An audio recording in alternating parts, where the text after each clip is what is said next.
इतिहास की धारा में कुछ युद्ध ऐसे होते हैं जो सिर्फ दो सेनाओं की टकराहट नहीं होते, बल्कि पूरी सभ्यता की दिशा बदल देते हैं। 16वीं शताब्दी का भारत एक ऐसा दौर जब दिल्ली का तख्त बेहतरीन योद्धाओं के लिए सबसे बड़ा सपना था, लेकिन उस सपने को हकीकत में बदलने के लिए एक भीषण संग्राम लड़ा गया।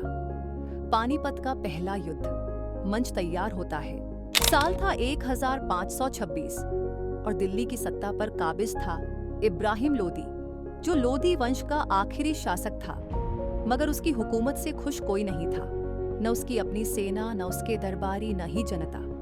इसी बीच एक नया सितारा उदय हो रहा था, ज़हीर-उद-दीन बाबर। बाबर, जो फरगना के तैमूरी वंश का वंशज था, कई वर्षों से अपने लिए एक नया साम्राज्य तलाश रहा था। जब दिल्ली के कुछ असंतुष्ट राजाओं ने उसे भारत पर आक्रमण करने का न्योता दिया, तो बाबर ने इस मौके को हाथ से जाने नहीं दिया। रणभूमि पर दो सेनाएं आमने सामने। 21 अप्रैल 1526, पानीपत का मैदान। एक तरफ थे बाबर के 12,000 प्रशिक्षित अनुशासित सैनिक, जिनके पास उस दौर के सबसे आधुनिक हथियार थे।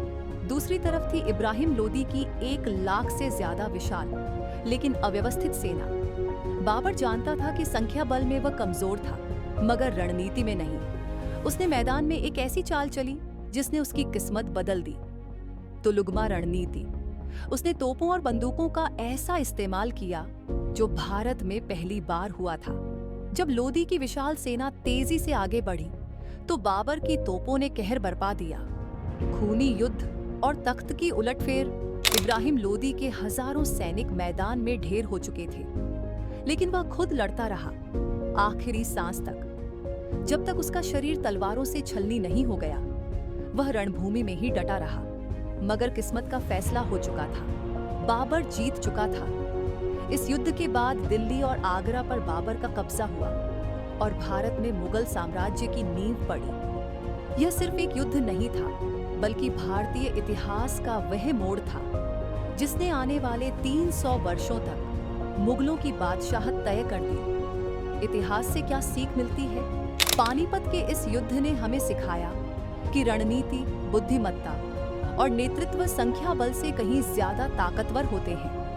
बाबर ने साबित कर दिया कि सही योजना और तकनीक से कोई भी युद्ध जीता जा सकता है। अगर आपको ऐसी ही और दिलचस्प कहानियां सुननी हैं, तो चिसा चैनल को लाइक करें, अपने दोस्तों के साथ शेयर करें और कमेंट में बताएं कि आपको यह कहानी कैसी लगी। और हाँ, सब्सक्राइब करना ना भूलें, क्योंकि आगे और भी बेहतरीन कहानियां आपके लिए लेकर आ रहे हैं।